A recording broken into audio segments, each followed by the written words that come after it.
حضرت عمر فاروق رضی اللہ تعالیٰ عنہ کے دور میں ایک نوجوان بڑا ہی خوبصورت ساری نمازیں با جماعت ادا کرنے والا، نماز عشاء پڑھ کر جلدی جلدی گھر کو جانے والا، پتہ کرنے پر پتہ چلا کہ باپ بوڑھا ہے، با جماعت نماز ادا کر کے جلدی جلدی اس لیے جاتا ہے کہ والد کی خدمت کرنی ہوتی ہے۔ ابا جی انتظار کرتے ہیں، والد انتظار کرتا ہے اور یہ جلدی جلدی چلا جاتا ہے۔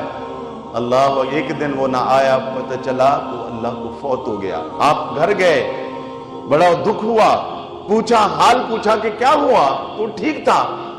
تو والد نے کہا نماز پڑھ کے آیا، راستے میں کسی فاحشہ خاتون کا دروازہ تھا، اس نے اس کو اپنی طرف مائل کیا، پھر مائل کیا، پھر مائل کیا، بالآخر وہ کامیاب ہو گئی کہ اپنے گھر لے گئی۔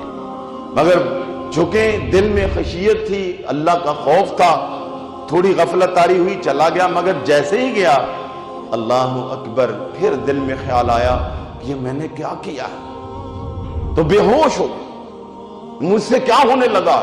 اللہ کا ایسا خوف طاری ہوا کہ بالکل بے ہوش ہو کے، بے سدھ ہو کے گر پڑا۔ میں اپنی وادی کو بلایا، نکرانی کو بلایا، ادھر ادھر سے پکڑا اور جلدی سے ان کے دروازے کے پاس چھوڑ آئے، بے ہوشی کے عالم میں اٹھا کے۔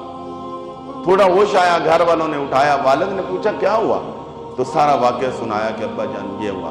بار بار پوچھنے پر اصرار کے بعد بتایا کہ یہ ہوا۔ جب یہ واقعہ ہوا تو والد نے کہا کیا آپ کو یاد آیا تھا؟ تو کہا قرآن کریم کی یہ آیت یاد آ گئی، اذا مسہم طائفۃ من الشیطان تذکروا، کہا کہ جب وہ کبھی شیطان ان کو ورگلا لے اور شیطان ان کو مس کر لے، ان پہ قبضہ اور تسلط کر لے، انہیں گناہ کی طرف لے جائے، فرمایا تذکروا فاذا ہم مبصرون، جب وہ غور کرتے ہیں تھوڑا سا کہ کیا ہو گیا تو انہیں اللہ کی یاد آ جاتی ہے۔ تذکروا، رب یاد آ گیا، اللہ کا خوف آیا، تو کہا بس بے ہوش ہو کے گر پڑا۔ باپ کو یہ سنایا اور دوبارہ پھر گرا، اٹھائی، روح پرواز کر گئی۔ رات کو دفنا دیا۔ صبح حضرت عمر فاروق کو پتہ چلا تو آپ آئے، کہا مجھے نہیں بتایا۔ تو والد نے کہا امیر المومنین رات تھی، اندھیرا تھا، ہم نے کہا آپ مصروف ہیں، تو ہم نے دفنا دیا۔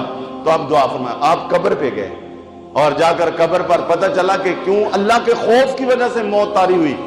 وہاں پر آپ نے قرآن مجید کی یہ آیہ مفصل پڑھی، وَلِمَنْ خَافَ مَقَامَ رَبِّهِ جَنَّتَانِ، اے نوجوان تو بڑا خوش بخت ہے، تو خشیت الہی اور خوف الہی کی وجہ سے تجھ پر موت طاری ہوئی ہے، تیرے لیے تو رب نے 2 جنتوں کا وعدہ پورا کیا ہوا ہے۔ تو اندر سے آواز ہے یا امیر المومنین، میرے رب نے مجھے 2 جنتیں 2 بار عطا فرما دی ہیں، 2 مرتبہ مجھے اللہ نے جنت عطا فرما دی ہیں۔ تو نوجوانوں اپنے اوپر خشیت الہی کا خول طاری کرو، اللہ کا خوف، اللہ کا تقوی اور ورع، یہی بہترین عبادت، وہ پھل جس کے اندر مغز نہ ہو بیکار ہے، وہ آدھا پھل ہے، ادھورا ہے، جس کے اندر میٹھا نہ ہو، مٹھاس نہ ہو۔ عبادت کا مغز، عبادت کا رس، عبادت کی مٹھاس ورع ہے۔